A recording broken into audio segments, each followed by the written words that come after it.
Good evening, everybody. Please forgive me for being late. I am your host, Trina Freeman. Welcome to another broadcast of Word Talk, the show everybody is talking about. Good talk about it. I'm speaking that in faith. I am here today with friend to the show, Coach Charlene Smith. Welcome, Charlene. How Thank you you for doing having tonight? me. You're a friend of the show. You've been here many times, but tonight we're going to talk about you. Talk about me. I am doing wonderful. I'm doing wonderful. How are you? I'm great. I'm great. We had a great show tonight. A great conversation tonight with Minister Patria. Conversation, sipping tea with sisters. Let me just share this out. Um, and now we're jumping on here to focus on you and to focus on breaking the mold. So, as always, I allow my guests to do their own introductions. So, if you would please share, tell the folks who you are, tell us a little bit about yourself, where you come from. All right. Well, I am Coach Charlene Smith. I reside here in the Atlanta, Georgia area. Um, I'm a mother, a grandmother, and most of all, I am a daughter of God. How about that? Mm. But um, yeah, I have a company called Breaking the Mold LLC. It is a coaching program. It is also a platform where we give the opportunity for people that have a voice that wants to find their voice, because a lot of times they want to be stuck in the background and don't understand that they have a voice, that their voice has impact, and that impact can free someone else. So your voice is assigned to a particular territory or a particular region, and you need to get your voice out there. So that's what breaking the mold is, and we're going to do it God's way, and we're going to do it decent in order, but it's going to be God's way, however God does it. We're not going to be stuck on societal ways of thinking. We're just going to do it the way God, if he tells us to walk around the corner 7 times, we're going to walk around 7 times Come and on, scream. That's what come we're on, going to do, because it's all about breaking the mold. come on. And that's the only way to do it is God's way. When you're a believer, that's the only way to do it is God's way. What inspired you to create Breaking the Mold?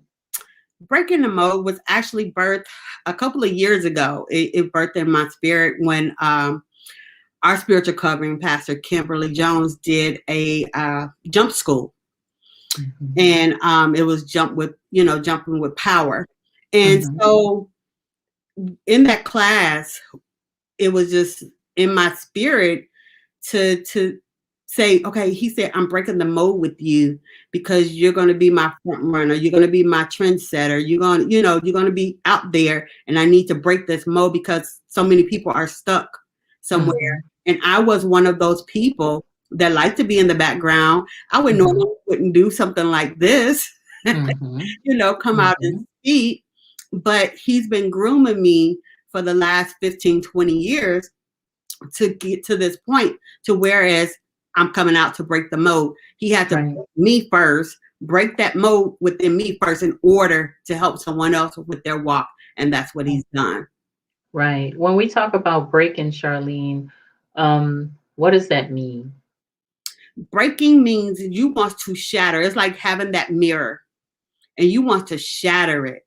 You want to shatter those pieces to where they can't come back together. And then when they do, like say for instance, the word tells us that we're clay in the potter's hand. Mhm, Break that clay. Now you're not going to be put back together the same way you were. Now he's going to melt it down, and he's mhm, going to bring it back together, and he's going to mold it differently into the way he has originally set forth for his use. That's what mhm, breaking the mold is all about. It's mhm, breaking everything out and letting God put it all back together in the way he wants it to be put back together to mhm, glorify him. mhm. And that's the most important thing. I was going to ask, why is that important? The most important thing, because sometimes I think about it and I'm like, God, why is all of this important? Why don't you just leave us like we are? Why don't you just leave us to our little lives, And why is all this important? But you said it. to glorify him. And not only that, the Bible says he loves us, and he wants nothing more than for us to experience the abundance in life. You know, Mhm. he came to set us free. You Exactly. agree? Oh, I totally agree because I've been experiencing liberation. I mean, true liberation within the last couple of weeks. So how's the mold been broken in your own life? First of all, let's talk about what was the mold in your life. The mode in my life, it was several different things. It was dealing with validation issues. It was dealing with comparison issues. It was dealing with the murdering spirit.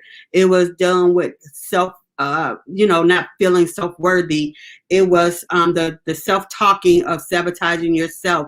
It was so many things that he had to break everything piece by piece, break it off until I was bare naked Mhm. in front of him Mhm. in order for him to start putting it back together. Mhm. That's what breaking the mold for me was. Yeah. Well, we're talking about, for people who don't understand what we're talking about, what we're talking about is when you accept Christ into your life. The Bible says that everybody is born into sin. And when you accept Christ into your life, not only are you born into sin, but dependent, you're not always born into a perfect family. And sometimes when you're growing up, you get negative deposits made into you. And then, of course, when you grow up, you got issues. We always say it like this: you got issues, and when you got issues, you need to deal with those issues some kind of way, you know. So when we talk about breaking the mold, we're talking about deliverance. We're talking about the renewing of the mind. The Bible says that we should have our minds renewed. And the only place you can go to have your mind renewed is in Christ, because it's like a rebirthing. And you won't understand it unless you experience it. But when you hear people talk about that term, I was born again, that's what they literally mean. It's like being born again all over. You agree, Charlene?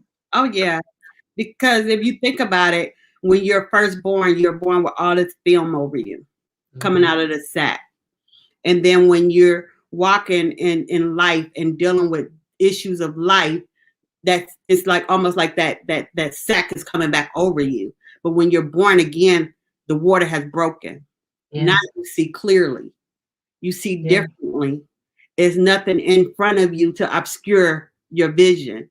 yeah. And that's the way when you accept Christ in your life, those scales come off. You know, Yes. he gave you those eye drops in your eyes, as they did with the babies to help get that film off the That's eyes. good. That's good. And so that's what walking with Christ and being born again is all about. It's now you see with a different pair of eyes. Now you Yes. see from his point of view versus what we think it is. That is so good.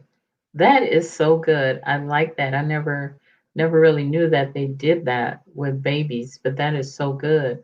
Um the way what God showed me in my life is, it was like I was like two blocks or two buildings side by side. As one went down, the other went up. One was going down in that liquid grave, and then the other one is just coming up. You know, so I believe in deliverance, and that's what we're talking about tonight. Renewing the mind. I'm all about that. I love talking about that. So I was all into it tonight. That's our subject. We like talking about that because I believe that everybody needs it. Everybody, the hardest thing for me to believe was that um everybody didn't have a dysfunctional life. Everybody didn't grow up in a dysfunction. I'm like, what? What? Your house what? Your house was happy? There was no arguing, fussing, fighting? What? Um So, share a little bit with us, if you would, a little testimony. You don't have to go into details if you want, but just share a little something about your life that has really um, birthed, breaking the mold from you. I know sometimes we say we birth things, but then You get to the point where you carry those things just like a baby. You protect them, you nurture them, you grow them. You know, what was it? I know you said earlier what inspired you, but share a little bit with the people. What was it that really brought you to it? That said, you know what, Lord, I'm ready. I'm ready to share this. I'm ready to be transparent in my life. I just don't want to. I don't want to be on the path that I'm on anymore. Yeah. I know, you know, what I wanted to share tonight was we were talking about how do you break the cycle of self-destruction, you know, and my thing was I never really got to the point of wanting to break it. It's just that I got tired. God left me to the point where I just got tired, and it was like there's got to be something else. There's got to be another part of it. So I just got sick and tired. And that might have What been that might have been your rock bottom. yeah, Everybody's rock bottom looks different, yeah, you know, because you get sick and tired of being sick and tired. You get sick and tired of hearing the same thing over and over again. You're like, look, if I want something different, I got to do something different, yeah, you yeah, know. So my rock bottom was I got sick and tired as well. I got sick yes, and sick and tired. I said, you know what? If God said that I could have life and life more abundantly, yes, and that all I have to do is seek His face, seek His kingdom, and these things should yes, be added to me, that I need to seek His kingdom. I need yes, to seek Him wholeheartedly. In order yes, to do that, I got to start releasing some things. That's yeah, when He started, you know, having me going through in the house with PK, doing some deliverance, walking through that, staying in His face, getting up at 5 a.m. for prayer, and I mean, making sacrifices in order yeah, to really seek who He is, dying yeah, to the flesh. You know, that's yeah, not to say that these things don't rise up and try to come back. However, now I have enough word in me to declare the word, because now I know who, you know, what God has called me to be, who He said I am. So now I can speak back to those things, yes. you know. But my thing for me was I got tired, Mhm. and I said, you know what? No, I got too much in me to get out. Yeah. And then it was something that somebody said. They said your voice will make an impact on someone else, and you never know. And there's one young lady I would never forget. She told me, I was somewhere at another church, and she told me, she said, you know what? I hadn't been around for a while. She said, where have you been? I've been looking for you. Wow. That's what the people are. They're looking for you. So if you don't break something and step out and do what you have to do to get rid of it, whatever God, because it's going to look different for everyone. There's no one way plan way to do it other than to seek God. Right. You know, Right. you have to get out because you have people waiting on you. In order Right. for you to get free, in order for them to get free, rather, you have to get free because they're connected to you. How many Right. people are connected to you? That was an eye opener for me. That's where the scales went off. When that young lady said, I've been looking for you, I'm like, what? I didn't even know she was watching me. I didn't even know Yeah. her name. But she said, I've been looking for you. Wow. And that happens. Oh my That God. happens. I know there are times that I was sharing with Elder Cheryl, and I mean, she never even knew that, but you know, God has really used her in my life, you know, to really minister to me. And sometimes it's not even the big things that the people are doing. Sometimes it's just the way they're living their life, you know, that ministers. That's why that's so important. So tell us, how are you breaking the mold forward, and how can we be a part of it? Breaking the mode. Actually, I'm in the process of getting my website together. So that's getting together. Also, it's going to be webinars, it's going to be different courses, it's going to be coaching programs, one-on-one groups. Um, all of that is right in the works right now because it's actually going along with my book, Naked Mhm, and Unashamed, is going with that, and what my process was of walking in that deliverance from mhm, different things, because that's the story of my life, and I knew I had to write it in order for me to get true healing, because I had to go back to those places and see myself mhm, walking out of it. mhm, And that's what breaking the mode is for, is to help you walk through it, but walk out of it in mhm. liberation. I forgot that you're an author now. What is the title of your book? It's Naked and Unashamed, A Journey Towards Self-Love. Wow. Mhm. Wow. How do you feel? You know what? I feel like so much weight that came off. So much weight that came off. I feel as though even when I look in the mirror, I see that my consonants has changed. Mhm. You know, Mhm. it's just been awesome. It's been so awesome. Just I was just in awe just from a transformation from the last chapter through the whole process. I felt the transformation. I felt the transformation coming out of that shell, coming out, breaking free of that mode that I self-imposed, because sometimes we self-impose ourselves and put ourselves in those modes. And it's not always outside influences, Mhm. but I felt myself breaking out of that shell and being that Mhm. eagle and Mhm. coming out and spreading my wings and just expanding it as far as it can go. I'm happy for you. I'm really happy for you. I think about people who sometimes I worry about people who don't understand, people who have never, who've had a foundation in their life, and they don't understand what it's like to live in dysfunction. They don't understand what it's like to be in bondage. They don't understand these things. Um, but my testimony is my testimony, you know, and I give God glory. I find myself not worrying about people in a different way now. Sometimes I actually pity the people who haven't experienced any of this because, like you were talking about, that new perception, when you get that new perception, man, it's so good. It's just like wonderful. If the only way was to get, I know it's cliche, people always say this, but it's true. If I had to go through what I had to go through to get where I am today, I want to do it again. I Mhm. want to do it again.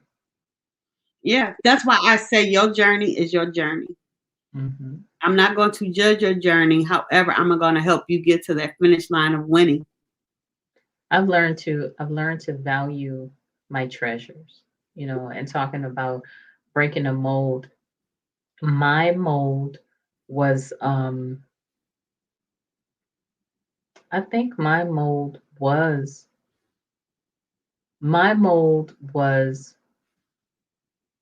wanting to live for other people. And what I mean is not that I did everything for other people. I wasn't a people pleaser so much.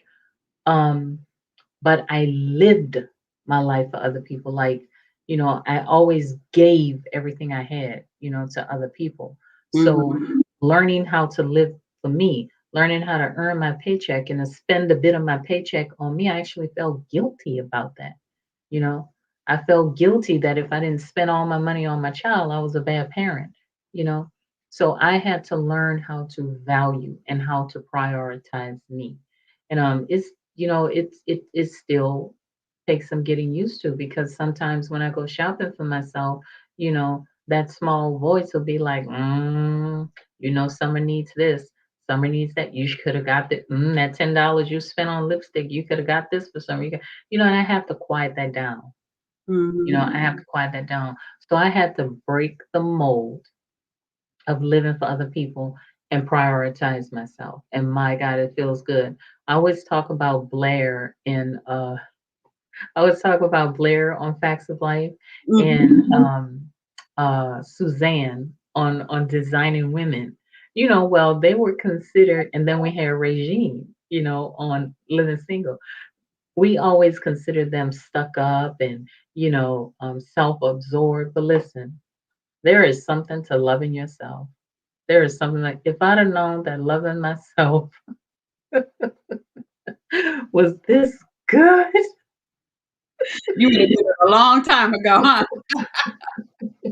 And that may sound selfish, but listen, Mm-mm. loving yourself is wonderful. And I mean doing it in a balanced manner, you Right. know, doing it in a balanced manner.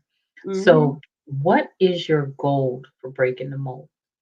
My goal is to it's for God to impact whoever needs to be impacted, even if it's just one person Mhm. that gets free.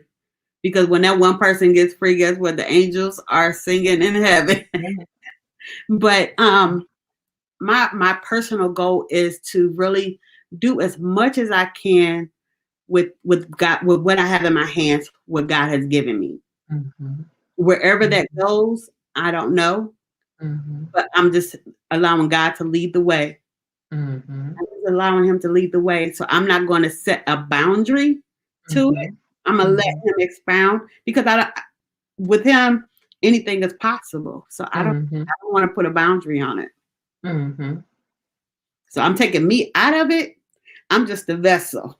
Mhm. Use me in whatever way capacity He wants me to do it. But going back to what you were saying about the self love and loving on yourself, I had to learn that. I learned that a long time ago, was not feeling guilty without getting my kids something. Cause baby, now they be looking like, mommy, did you give me something? You got a whole job. You are over age. Yeah. But once they hit 16 respectively, they had to do their own little thing. If you want this extra, I supply your needs. Yeah. But if you want your wants, this is what you're gonna have to work toward because Yeah. now I want you to value what you're doing. Yes. You But know, you know what? Yeah, that's key. Go ahead. no, go ahead. I was getting ready to say you talked about your kids saying, "Mommy, are you gonna buy me something?" I didn't realize I became dependent on my mom. Like my mom, she used to love to shop for us and send us little things, and stuff like that. And I was looking for those things for my mom. I was never a shopper. I didn't like shopping, you know. I didn't really invest in myself, you know. And Mhm. I kind of look to other people to value me, you know. And the thing is, when they don't value like you want to be valued, and they shouldn't, you should value yourself. I was putting responsibility on them that was mine, you know. Um, but I found that I was dependent on people for that, and that's not good. That's not good. No, because you got to find your own joy with Yes. yourself. Because I enjoy me. I enjoy my company. Sometimes Yep. when I get on my nerves, I'll be like, okay, and I'll put myself on punishment. Yeah. you know, Yeah. but I enjoy me. I do. I enjoy me. And that's something, because I have some people, they say, well, I'll take myself out to dinner. I'll go out by myself. It doesn't I matter. sure will in a hot minute. Yeah. And some people, they be like, oh, well, why didn't you call me? I said, you know what? Not to, I don't want you to be offended or anything, but I just wanted to spend time with me. Yeah. I don't want to Yeah. have a conversation or anything like that. I just wanted to, you know, The it's only the only thing I won't do by myself is go to the gym. I don't know why I don't like going to the gym myself. yeah. I don't like going to the gym by myself. I don't But you get go to the gym, so I'm about to start walking up and down the street. it works. It Yeah, works. I've been going to the gym. I talking about enjoy. I'm just a type of person. I enjoy doing things by myself. I Mhm. used to when I worked for myself. I used to love taking time off. I would go to movies midday when it was empty. I'm still a bit of a loner. I keep forgetting that word that describes an introvert and an extrovert. You're That's me. I introvert have to have. by themselves. An extrovert, they get their energy from being around people. Where I think it's called an omnivert. you, Omnivert when you're yeah, both. you can have both, but one is a primary. One is a primary because I know me, I'm social, but at the same time, I need that a long time to recharge. But it can change. It can change because I've always been an introvert. That was my I was never I had nothing to do with being an extrovert. I was an introvert. But I'm finding now that this extrovert, is coming out, well, has come out. And I find myself wanting, to be in the midst of company and to be among people. But there are times when I've got to steal away and I gotta be like, ooh, woosah, Exactly. because I just I'm not dependent on people like that. So I have to recharge, and I have to Hmm. find out, okay, where am I in my space? Because I see people who are full extroverts. Um, their lives are so wrapped up in their friends. I can't take that, Charlene. Me either. Me I either. can't. Me either. Because I would take a weekend and not talk to anybody. Won't even get on the phone. Nothing. I'll just sit and watch TV or read or whatever I'm doing, but not talk to anybody because I just need that downtime. Yeah, I yeah. need that downtime in order to recharge. And I, Yeah, I like the social part of it now, but I don't want to be dependent. I don't like being dependent mm-mm, upon my friends or people for my happiness. exactly. And you can't because happiness has to come within. You have to be Yeah, happy with yourself. And what that do is it exuberates and it comes out, yeah, you know, because yeah. nobody, if you're waiting on somebody else to make you happy or you got to be somebody else's company in order to make you happy, guess what? You will always be disappointed. I know that's They, right. off, they might be their off day. But even when it comes to relationships, I thank God now that um I want to be married again, and I thank God that I've learned before I try this again that I'm not dependent upon a relationship to make me, because I like me. I not only love me, I like me, so I don't need you to make me happy anymore. And I find that when you become like that, you're able to say, you know what, bounce. If you're not up to par, it's like it's very easy to say, look, I value me and you're not valuing me, so I need to move on. Exactly. Yeah, that's the only way you're going to teach someone how to value you Yeah, is knowing yeah, how to value yourself. Because I know for me, I would love to be in a marriage again. However, I'm just going with what God is doing. Don't get me wrong. I have my moments or whatever. Like, okay, God, when you gonna send them?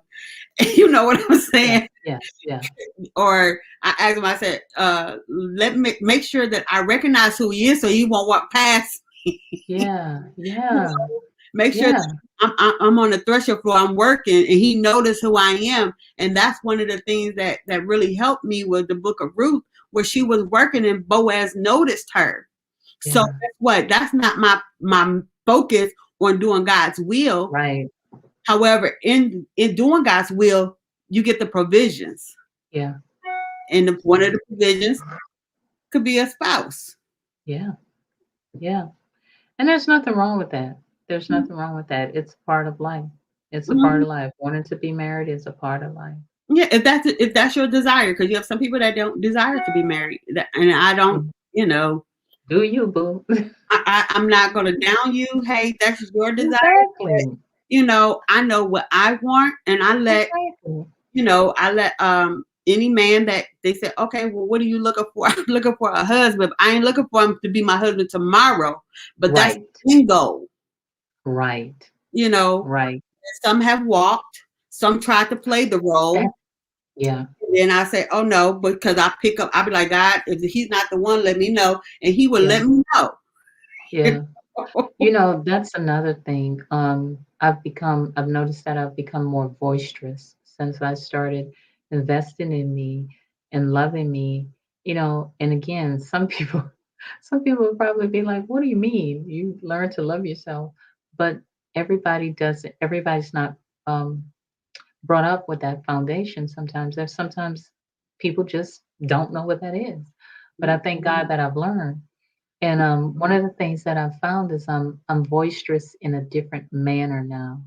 Like I thank God because we were talking about offense, taking offense, and at work something happened. This girl, one of my coworkers, brought me a paper, and she was like, "I wanted to show you what you did wrong."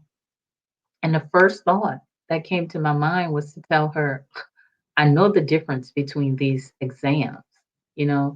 And a part of me was like, why didn't I say that? Why didn't I? But after I thought about it, I was like, it's a good thing you didn't say it because that would have come off. That was just a spirit of offense, you Mm, know? I don't need to say that, you mm, know? So I was like, wow, but I've become boisterous in a different manner. I Yeah, have no problem now speaking up where I used to have a problem um, telling exactly how I feel. Don't have that problem anymore. Not at all. yeah. Not at all. Yeah, I don't have that problem. My thing is I had to learn. I've really never put like this. Once I found my voice, I didn't have that problem. But what I had to learn over the years is how to use tact and decorum, Yeah. you know, Yeah. because there's nothing wrong with speaking how you feel and speaking your truth, but it's in the way that you deliver it and in the way you say it Yeah. makes all the difference. Yeah. And so I've, that, that's what I had to be. I had to learn. yeah. I think I've always had I'm lying. I didn't have tact and decorum. I knew how to butter it up, but when I exploded, it came out any kind of way it came out, you Exactly. know. But I've learned that you don't have to say everything. You don't have to say everything like we were talking about. You don't have to always worry about what people think. If they think you're weak, so what? Eventually they'll see you're not weak. It's not important. You Nope. know what? That brings me to what was this movie with Julia Roberts? You ever seen this movie where Julia Roberts was a teacher at this all girl school? I forget the name of that No, movie. I think I've seen the trailer a lot. Kirsten Dunn was in it. It Wasn't it was a years ago, story or something? huh? Was that a true story that she did? I No, I think you're talking about the one where she played Aaron somebody, Yeah, but Mitch or somebody. Yeah. No. I forget the name of this movie, but anyway, she played a school teacher. And in this movie, with I think it was a girls' college or something. I don't know, but it was during that time, Mhm. back in the '60s. I think the '50s, '60s, and so. Of course, one of the things that the girls were taught, they were being groomed to be married, not groomed really for careers. And so one of the girls, she did get married early, and if I'm not mistaken, she got pregnant. And her husband, I think, ended up leaving her. And there was, of course, you always have the wild chick, the rebel. She don't listen to nobody. She was just a rebel. She lived her life, and everybody thought, she was a slut. Blah blah blah blah blah. Well, anyway, there was a scene in the movie where the princess girl, the one that was married, she started just going off on the other girl. She just started going off on her, you this and you that, trying to tear her down, right? And so the height of the movie was you were waiting for this chick to punch her lights out, you know, because she was that kind of chick. But Mhm. instead of doing that, she grabbed her and she hugged her. Mm, mm, mm. She grabbed her and she hugged her. I can't think of the name of that Because you know movie. what? Because everything that she was saying, that's what she was thinking about herself. Thank you. Thank you. That's where I was going with it. That's where I was going with it. And the other chick saw that. She saw that. And when she grabbed her and hugged her, now I love movies and I'm normally able to predict where they're going, but they got me with that one. When she grabbed her and just hugged her and she held her. She was trying to break free, but she held her and she just broke down because Mm, she was at a point where she couldn't hold up the appearances anymore. She couldn't understand why her husband left her because she had done everything right. She was mm. the perfect girl, blonde eyes, blue eyes. She did everything right. Why did her husband leave her? You know? And I love that part. I'm gonna go watch that movie. I can't think of the That's a whole name though. right there. Because you saw past what she was saying and saw what was in her heart. Well, what it was that she was doing what her mother, her family told her to do. She wanted a career, but she was doing what her mother told her to do, Right, but and I'm she talking was unhappy. about the rebel girl saw past what she was saying Yes, and saw what yes, was in her heart. yeah. She was definitely talking about I'm herself. pretty sure the rebel girl, she was doing rebel stuff because of what she probably went through, and Yes, recognized the spirit. yes, They were yes. just it just came to fruition in different ways. You know what I think it was? I think she recognized the pain in her. I think she saw like you said, in her heart, she recognized the pain, and she wasn't afraid of her going off on them. She was used to that. That didn't scare her. Mhm. Rebel chick was used to that. Because You that's know, probably what she been through. And the yes, rebel chick, what that her rebelness, if you will, yes, may or not be aware, yes, was her defense mechanism. So yes, when this girl started going off, she said, "Okay, I see you," yeah, and then that's when she, gave her a hug. yeah, So, yeah. Yeah, and goodness. she just the way Kirsten Dunst played that part, the way she just broke down in her arms, it was like she was just waiting for somebody to save her. She was just waiting for somebody to just be there, you know. But the height of the movie was your own emotion because I'm sure everybody that saw the movie was just waiting for her to punch her in the face, like, because she was just going off like that, and she was just one of these perfect chicks, where it appeared everything was perfect, Mhm. and you were just like, yes, she didn't mess with the right one, Mhm. and But she trying to grabbed her and get hugged their her. popcorn, get their tea. We're like, yeah, what's my Yep, what's poppin'? Yeah, because that's what I was like. I'm so sick of this girl, and I was like, she finally found the right one, Mhm. and there was no disappointment in her hugging her. A It was release. like, yeah, It was a yeah, release. And that's what yeah, breaking the mode is about. Whatever your release. yes, yes, That's what breaking the mold looks like. Cause now she done broke her. yeah, Not her per se, but that hug. What she needed, yeah. not knowing that she needed it. That's what broke. So And are you gonna combine this with your coaching and kind of counsel women? not console, more so, okay, my thing is because it's a thin line. My thing is not to go so far back into it because counseling, they want you to go all the way back and bring it. Mhm. Yeah, yeah, Whereas you come to me and you say, you know what, I'm dealing with this. Okay. I'm about to give you some some questions to answer, blah, blah, blah. You answer them into your way, your answers, and you start seeing the things in you. And we together, more so you, because you, the client, are an expert. You're gonna, yes, all I am is an accountability partner. So yeah, now we're gonna walk this thing out because this is yes, what you said. yeah, yeah, yeah, Because a lot that's of times good. you know the answer. A lot of times they know the answer, and if they don't know the answer, then guess what? We're gonna figure it out together. Yeah, that's good. Because, like I was saying the other night, on Minister Patria, a lot of times when we talk it out, we minister to ourselves and we figure it out. Yes, But sometimes yes. we just need that listening ear, Support, just that like you one said, person that support. probes that certain question to get those juices flowing. Yes, yes, you are so right. Coach, it has been awesome having you here. I know you have to run, you have another engagement. It's been awesome. I love you. You're always welcome. Coach has another engagement she has to get to, but I want to say congratulations on your book. Thank you. Congratulations on your new organization. And we look forward to hearing more from you. Oh, most Amen. definitely. Thank All right, you. everybody. As always, I want to offer Christ to you if you are not saved. I want to offer Christ to you. All you have to do is ask Him to come into your life, confess yourself as a sinner, and you will be saved. And confess the Lord Jesus Christ as the living Son of God who died and rose again, that we may live today and have life more abundantly. We're signing out. This is Trina Free and Coach Charlene Smith. Have a blessed night.